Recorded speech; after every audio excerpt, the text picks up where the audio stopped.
ಇನ್ನು DGMO meeting ನಲ್ಲಿ ಕೂಡ ಪಾಕ್ಗೆ ಭಾರತ ಪತ್ರಗುಟ್ಟು ಹೋಗಿದೆ.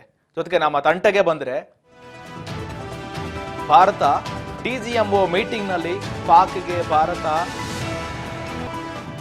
ನಮ್ಮ ತಂಟೆಗೆ ಬಂದ್ರೆ ಜೋಕೆ ಪಾಕ್ಗೆ ಭಾರತ ವಾರ್ನಿಂಗ್ ಕೊಟ್ಟಿದೆ. 3 ದಿನಗಳಲ್ಲಿ ಸೋತು ಸುಣ್ಣವಾಗಿದ್ದ ಪಾಕಿಸ್ತಾನಕ್ಕೆ ಮತ್ತೆ ಎಚ್ಚರಿಕೆ ರವಾನೆ ಮಾಡಿದೆ. ಡಿಜಿಎಂಒ ಸಭೆಯಲ್ಲಿ ಪಾಕಿಸ್ತಾನಕ್ಕೆ ನೀರಿಳಿಸಿದೆ ಭಾರತ. ಪಾಕ್ಗೆ ಮತ್ತೆ ಭಾರತ ನೀರಿಳಿಸಿದೆ, ಮತ್ತೆ ವಾರ್ನಿಂಗ್ ಕೊಟ್ಟಿದೆ. ನಮ್ಮ ತಂಟೆಗೆ ಬಂದ್ರೆ ಈಗಾಗಲೇ 3 ದಿನಗಳಲ್ಲಿ ಸೋತು ಸುಣ್ಣವಾಗಿದ್ದೀರಾ, ಹೀಗಂತ ಪಾಕ್ಗೆ ಮತ್ತೊಮ್ಮೆ ಎಚ್ಚರಿಕೆ ಕೊಟ್ಟಿದೆ. ಡಿಜಿಎಂಒ ಸಭೆಯಲ್ಲಿ ಪಾಕಿಸ್ತಾನಕ್ಕೆ ನೀರಿಳಿಸಿದೆ ಭಾರತ.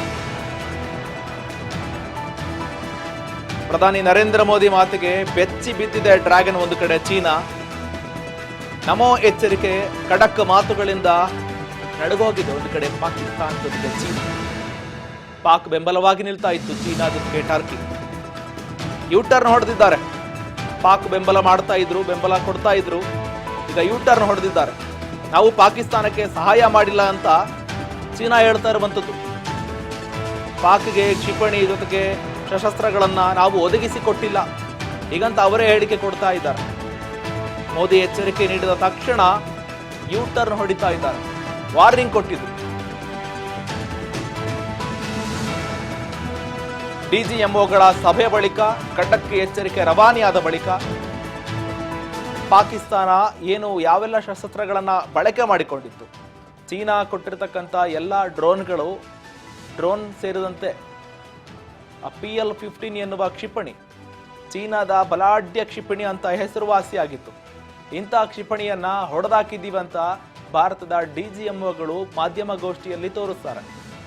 ಈ ತೋರಿಸಿದ ನಂತರ ನಾವು ಪಾಕಿಸ್ತಾನಕ್ಕೆ ಯಾವ ಕ್ಷಿಪಣಿಯನ್ನು ಕೂಡ ಕೊಟ್ಟಿಲ್ಲ, ನಾವು ಯಾವ ಬಲವನ್ನು ಕೂಡ ಕೊಟ್ಟಿಲ್ಲ, ಶಸ್ತ್ರಾಸ್ತ್ರಗಳನ್ನು ನಾವು ಸಪ್ಲೈ ಮಾಡಿಲ್ಲ ಅಂತ ಚೀನಾ ಯೂಟರ್ನ್ ಹೊಡಿತಾ ಇದೆ. ಒಂದು ಕಡೆ ಚೀನಾ ಮೊದಲ ಬಾರಿಗೆ ಕದನ ವಿರಾಮ ಘೋಷಣೆಯಾದ ಕೆಲವೇ ಕ್ಷಣಗಳಲ್ಲಿ ಚೀನಾ ಹೇಳಿತು, ನಾವು ಪಾಕಿಸ್ತಾನದ ಪರವಾಗಿ, ಪಾಕಿಸ್ತಾನದ ಸಾರ್ವಭೌಮತೆಗೆ ಧಕ್ಕೆಯಾಗದಂತೆ ನಾವು ಅದರನ್ನ ಬೆಂಬಲ ಕೊಡ್ತೀವಿ, ನಾವು ಅದಕ್ಕೆ ಸಪೋರ್ಟ್ ಆಗಿ ನಿಲ್ತೀವಿ ಅಂತ ಚೀನಾ ಹೇಳಿತ್ತು. ಆದರೆ ಇದಾದ ನಂತರ ಕದನ ವಿರಾಮ ಉಲ್ಲಂಘನೆ ಮಾಡಿ ಪಾಕಿಸ್ತಾನ ದಾಳಿಗೆ ಮುಂದಾಗುತ್ತೆ. ಇಂತಹ ಸಂದರ್ಭದಲ್ಲೂ ಕೂಡ ಪಾಕಿಸ್ತಾನ ಬಳಕೆ ಮಾಡಿಕೊಂಡಿದ್ದು PL-15 ಎನ್ನುವ ಬಲಾಢ್ಯದ ಕ್ಷಿಪಣಿ ಅಂತ ಕರೀತಾರೆ. ಆದರೆ ಅದು ಎಲ್ಲವೂ ಕೂಡ ಭಾರತದಲ್ಲಿ ನಡೆಯೋಲ್ಲ. ಭಾರತದೆಲ್ಲವೂ ಕೂಡ ಆ ಕ್ಷಿಪಣಿಗಳೆಲ್ಲವೂ ಕೂಡ ಒಡಿಸಾಗಿದೆ. ಆ ಎಲ್ಲ ಫೋಟೋಗಳನ್ನ ಒಂದೊಂದೇ ಬಿತ್ತರ ಮಾಡ್ತಾ ಇತ್ತು, ಒಂದೊಂದೇ ತೋರಿಸ್ತಾ ಇತ್ತು. ಡಿಜಿಎಂಒಗಳ ಸಭೆಯಲ್ಲಿ, ಡಿಜಿಎಂಒಗಳ ಮಾಧ್ಯಮಗೋಷ್ಠಿಯಲ್ಲಿ ತೋರಿಸ್ತಾ ಇದ್ರು. ಅದಾದ ಬಳಿಕ ಈಗ ಯೂಟರ್ನ್ ಹೊಡಿತಾ ಇದೆ.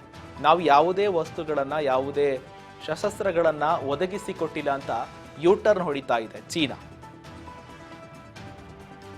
ಜೊತೆಗೆ ಮುಖ್ಯವಾಗಿ ಡ್ರೋನ್ ಸೇರಿದಂತೆ ಟರ್ಕಿಯ ಡ್ರೋನ್ ಜೊತೆಗೆ ಚೀನಾ ಡ್ರೋನ್ಗಳನ್ನ ಬಳಕೆ ಮಾಡಿಕೊಂಡಿದ್ರು ಅಂತ ಡಿಜಿಎಂಒಗಳು ಮಾಧ್ಯಮಗೋಷ್ಠಿಯಲ್ಲಿ ಹೇಳಿಕೆ ಕೊಟ್ಟಿದ್ರು. ಈ ಹೇಳಿಕೆಯ ಬೆನ್ನಲ್ಲೇ ಇಂತಹ ಬೆಳವಣಿಗೆ ಆಗ್ತಾ ಇದೆ. ಒಟ್ಟಾರೆಯಾಗಿ ನೋಡ್ಬೇಕಂದ್ರೆ ಪಾಕಿಸ್ತಾನ ಬಳಕೆ ಮಾಡಿಕೊಳ್ಳುವಂತಹ ಎಲ್ಲಾ ಯುದ್ಧದ ಸಾಮಗ್ರಿಗಳೆಲ್ಲವೂ ಕೂಡ 80% ಚೀನಾ ಕೊಟ್ಟಿರುವಂತವೆ, 80%. ಇನ್ನುಳಿದ 20% ಟರ್ಕಿ ಸೇರಿದಂತೆ ಇನ್ನು 50% ಅವರು ಉತ್ಪಾದನೆ ಮಾಡಿಕೊಂಡಿರ್ತಾರೆ. ಒಟ್ಟಾರೆಯಾಗಿ 80% ಚೀನಾ ಕೊಟ್ಟಿರುವಂಥದ್ದು.